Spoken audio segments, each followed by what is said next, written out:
বিসমিল্লাহির রহমানির রহিম।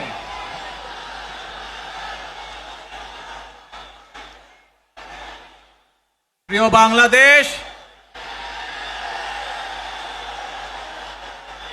উপস্থিত প্রিয় মুরব্বীবর্গ, মঞ্চে উপস্থিত জাতীয় নেতৃবৃন্দ, আমার সামনে উপস্থিত প্রিয় ভাই ও বোনেরা এবং মিডিয়ার মাধ্যমে সমগ্র বাংলাদেশ থেকে যারা দেখছেন এই অনুষ্ঠান, প্রিয় ভাই বোনেরা, প্রিয় মা বোনেরা, আসসালামু আলাইকুম। প্রিয় ভাই বোনেরা, আজ প্রথমেই আমি রব্বুল আলামিনের দরবারে হাজারো লক্ষ কোটি শুকরিয়া জানাতে চাই। রব্বুল আলামিনের অশেষ রহমতে আজ আমি আমার প্রিয় মাতৃভূমিতে ফিরে আসতে পেরেছি আপনাদের দোয়ায়, আপনাদের মাঝে। প্রিয় ভাই বোনেরা, আমাদের এই প্রিয় মাতৃভূমি 1971 সালে লাখো শহীদের রক্তের বিনিময়ে অর্জিত হয়েছিল। ঠিক একইভাবে 75-এ আবার 7ই নভেম্বর আধিপত্যবাদীদের হাত থেকে রক্ষার জন্য সেদিন সিপাহী জনতার বিপ্লবের মাধ্যমে আধিপত্যবাদের হাত থেকে দেশকে রক্ষা করা হয়েছিল। একইভাবে পরবর্তীতে 90-এ স্বৈরাচারের বিরুদ্ধে এদেশের জনগণ, এদেশের খেটে খাওয়া মানুষ তাদের গণতান্ত্রিক অধিকারকে ছিনিয়ে এনেছিল। কিন্তু তারপরেও ষড়যন্ত্রকারীদের ষড়যন্ত্র থেমে থাকেনি। আমরা তারপর দেখেছি 2024 সালে, 71 সালে এই দেশের মানুষ যেমন স্বাধীনতা অর্জন করেছিল, 2024 সালে এদেশের ছাত্র জনতা সহ সর্বস্তরের মানুষ, কৃষক, শ্রমিক, গৃহবধূ, নারী, পুরুষ, মাদ্রাসার ছাত্র সহ দল মত নির্বিশেষে, শ্রেণী পেশা নির্বিশেষে সকল মানুষ সেদিন 2024 সালের 5ই আগস্ট এই দেশের স্বাধীনতা এবং সার্বভৌমত্বকে রক্ষা করেছিল। প্রিয় ভাই বোনেরা, আজ বাংলাদেশের মানুষ কথা বলার অধিকার ফিরে পেতে চায়, তারা তাদের গণতান্ত্রিক অধিকার ফিরে পেতে চায়। বাংলাদেশের মানুষ চায় তারা তাদের যোগ্যতা অনুযায়ী ন্যায্য অধিকার পাবে। প্রিয় ভাই বোনেরা, আজ আমাদের সময় এসেছে সকলে মিলে দেশ গড়ার। এই দেশে যেমন পাহাড়ের মানুষ আছে, এই দেশে একইভাবে সমতলের মানুষ আছে। এই দেশে মুসলমান, বৌদ্ধ, খ্রিস্টান, হিন্দু সহ বিভিন্ন ধর্মের মানুষ বসবাস করে। আমরা চাই সকলে মিলে এমন একটি বাংলাদেশ গড়ে তুলব আমরা, যেই বাংলাদেশের স্বপ্ন একজন মা দেখেন, অর্থাৎ একটি নিরাপদ বাংলাদেশ আমরা গড়ে তুলতে চাই। যে বাংলাদেশে একজন নারী, একজন পুরুষ, একজন শিশু যেই হোক না কেন, নিরাপদে ঘর থেকে বের হলে নিরাপদে ইনশাআল্লাহ ঘরে আবার ফিরে আসতে পারে। প্রিয় ভাই বোনেরা, এই দেশের জনসংখ্যার অর্ধেক নারী, 4 কোটিরও বেশি তরুণ প্রজন্মের সদস্য, 5 কোটির মতন শিশু, 40 লক্ষের মতন প্রতিবন্ধী মানুষ রয়েছেন, কয়েক কোটি কৃষক, শ্রমিক রয়েছেন।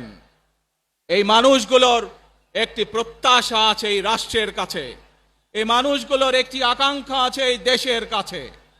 আজ আমরা সকলে যদি ঐক্যবদ্ধ হই, আজ আমরা যদি সকলে প্রতিজ্ঞাবদ্ধ হই, তাহলে আমরা এই লক্ষ কোটি মানুষের সেই প্রত্যাশাগুলো পূরণ করতে পারি ইনশাআল্লাহ। প্রিয় ভাই বোনেরা, ৭১ সালে আমাদের শহীদরা নিজের জীবন উৎসর্গ করেছিলেন এই রকম একটি বাংলাদেশ গঠনের জন্য। বিগত 15 বছর স্বৈরাচারের বিরুদ্ধে শত শত হাজারো গুম খুনের শিকার হয়েছে শুধু রাজনৈতিক দলের সদস্য নয়, নিরীহ মানুষও প্রতিবাদ করতে গিয়ে অত্যাচার নির্যাতনের শিকার হয়েছে, জীবন দিয়েছে। 2024 সাল মাত্র সেদিনের ঘটনা।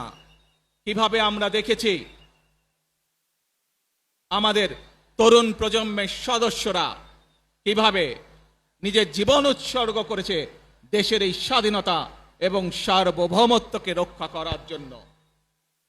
প্রিয় ভাই বোনেরা, কয়েকদিন আগে এই বাংলাদেশের 24-এর আন্দোলনের এক সাহসী প্রজন্মের এক সাহসী সদস্য ওসমান হাদিকে হত্যা করা হয়েছে। ওসমান হাদি শহীদ হয়েছে। প্রিয় ভাই বোনেরা, ওসমান হাদি চেয়েছিল এই দেশের মানুষের জন্য গণতন্ত্র প্রতিষ্ঠিত হোক, এই দেশের মানুষের গণতান্ত্রিক অধিকার প্রতিষ্ঠিত হোক, এই দেশের মানুষ তাদের গণতান্ত্রিক এবং অর্থনৈতিক অধিকার ফিরে পাক। আজ 24-এর আন্দোলনে যারা শহীদ হয়েছেন, ওসমান হাদি সহ ৭১-এ যারা শহীদ হয়েছেন, বিগত স্বৈরাচারের সময় বিভিন্নভাবে খুন গুমের শিকার হয়েছেন, এই মানুষগুলোর রক্তের ঋণ যদি শোধ করতে হয়, আসুন আমরা আমাদের সেই প্রত্যাশিত বাংলাদেশ গড়ে তুলব, যেখানে আমরা সকলে মিলে কাজ করব, যেখানে আমরা সকলে মিলে আমাদের প্রত্যাশিত বাংলাদেশকে গড়ে তুলব। প্রিয় ভাই বোনেরা, বিভিন্ন আধিপত্যবাদ শক্তির গুপ্তচরেরা বিভিন্নভাবে ষড়যন্ত্রে এখন লিপ্ত রয়েছে। আমাদেরকে ধৈর্যশীল হতে হবে, আমাদেরকে ধৈর্য ধারণ করতে হবে। বিশেষ করে তরুণ প্রজন্মের যে সদস্যরা আছেন, আপনারাই আগামী দিন দেশকে নেতৃত্ব দিবেন, দেশকে গড়ে তুলবেন। এই দায়িত্ব তরুণ প্রজন্মের সদস্যদেরকে আজ গ্রহণ করতে হবে, যাতে করে এই দেশকে আমরা সুন্দরভাবে গড়ে তুলতে পারি।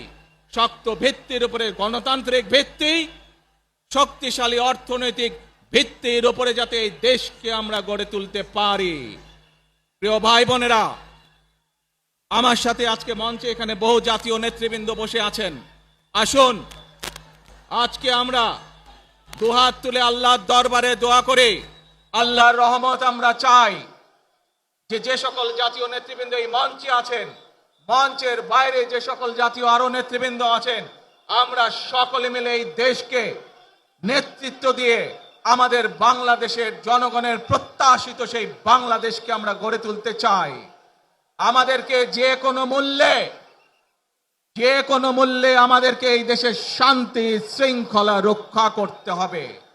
যে কোনো উস্কানির মুখে আমাদেরকে ধীর শান্ত থাকতে হবে। প্রিয় ভাই বোনেরা, আমরা দেশের শান্তি চাই, আমরা দেশের শান্তি চাই, আমরা দেশের শান্তি চাই। প্রিয় ভাই বোনেরা, মার্টিন লুথার কিং নাম শুনেছেন না আপনারা? নাম শুনেছেন তো আপনারা? মার্টিন লুথার কিং, তার একটি বিখ্যাত ডায়লগ আছে, আই হ্যাভ এ ড্রিম। আজ এই বাংলাদেশের মাটিতে দাঁড়িয়ে আপনাদের সকলের সামনে আমি বলতে চাই, বাংলাদেশ জাতীয়তাবাদী দলের একজন সদস্য হিসাবে আপনাদের সামনে আমি বলতে চাই, I have a plan for the people of my country, for my country. আজ এই পরিকল্পনা দেশের মানুষের স্বার্থে, দেশের উন্নয়নের জন্য, দেশের মানুষের ভাগ্যের পরিবর্তনের জন্য যদি সেই প্ল্যান, সেই কার্যক্রম, সেই পরিকল্পনাকে বাস্তবায়ন করতে হয়। প্রিয় ভাই বোনেরা, এই জনসমুদ্রে যত মানুষ উপস্থিত আছেন, এই সারা বাংলাদেশে গণতন্ত্রের শক্তি যত মানুষ উপস্থিত আছেন, প্রত্যেকটি মানুষের সহযোগিতা আমার লাগবে। প্রত্যেকটি মানুষের সহযোগিতা আমাদের লাগবে। আপনারা যদি আমাদের পাশে থাকেন, আপনারা যদি আমাদেরকে সহযোগিতা করেন, ইনশাআল্লাহ আমরা আই হ্যাভ এ প্ল্যান বাস্তবায়ন করতে সক্ষম হব। আসুন আমরা আল্লাহ রব্বুল আলামিনের দরবারে হাত তুলে প্রার্থনা করি, আমরা যেন, হে রব্বুল আলামিন, হে একমাত্র মালিক, হে একমাত্র পরওয়ারদিগার, হে একমাত্র রহমত দানকারী, হে একমাত্র সাহায্যকারী, আজ আপনি যদি আমাদেরকে রহমত দেন, তাহলে আমরা এই দেশের মানুষ কঠোর পরিশ্রম করার মাধ্যমে আমাদের প্রত্যাশিত বাংলাদেশকে গড়ে তুলতে পারবো। আজ যদি আল্লাহর রহমত এই দেশ এবং এই দেশের মানুষের পক্ষে থাকে, আল্লাহর সাহায্য, আল্লাহর দয়া এই দেশের মানুষের উপরে, এই দেশের উপরে থাকে, ইনশাআল্লাহ আমরা আমাদের প্রত্যাশিত বাংলাদেশ গড়ে তুলতে সক্ষম হব।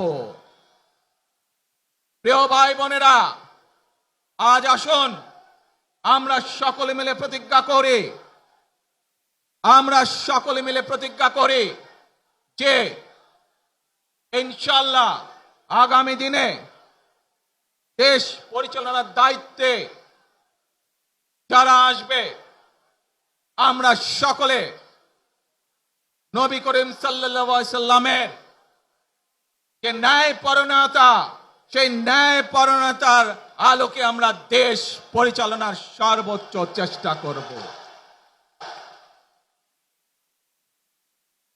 প্রিয় ভাই বোনেরা, আজ আপনারা জানেন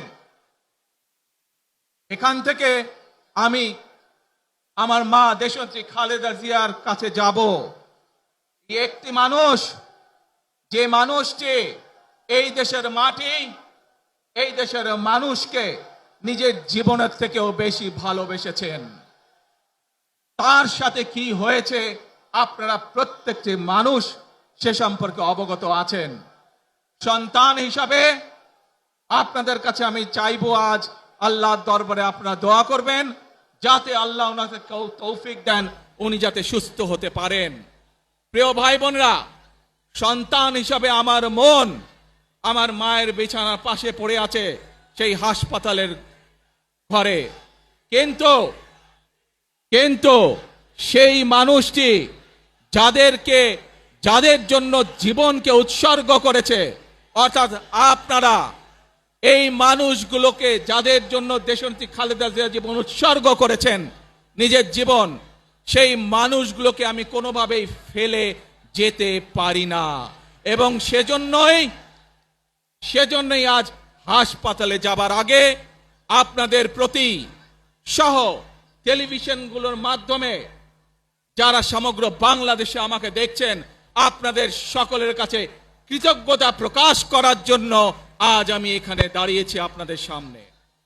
প্রিয় ভাই বোনেরা, আসুন আমাদেরকে আজকে নিশ্চিত করতে হবে, আমরা যে ধর্মের মানুষ হই, আমরা যে শ্রেণীর মানুষ হই, আমরা যে দলেরই রাজনৈতিক দলের সদস্য হই অথবা একজন নির্দলীয় ব্যক্তি হই, আমাদেরকে নিশ্চিত করতে হবে যে কোনো মূল্যে আমরা আমাদের এই দেশের শান্তি শৃঙ্খলাকে ধরে রাখতে হবে। যে কোনো মূল্যে যে কোনো বিশৃঙ্খলাকে পরিত্যাগ করতে হবে। যে কোনো মূল্যে আমাদেরকে নিশ্চিত করতে হবে যাতে মানুষ নিরাপদ থাকতে পারে। শিশু হোক, নারী হোক, পুরুষ হোক, যে কোনো বয়স, যে কোনো শ্রেণী, যে কোনো পেশা, যে কোনো ধর্মের মানুষ যেন নিরাপদ থাকে, এই হোক আমাদের চাওয়া আজকে। প্রিয় ভাই বোনেরা, আসুন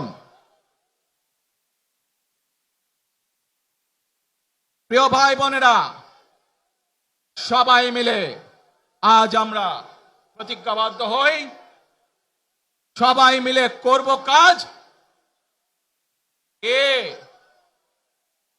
জোরে আরো,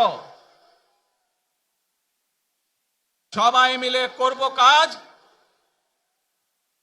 কর্মমোদের বাংলাদেশ।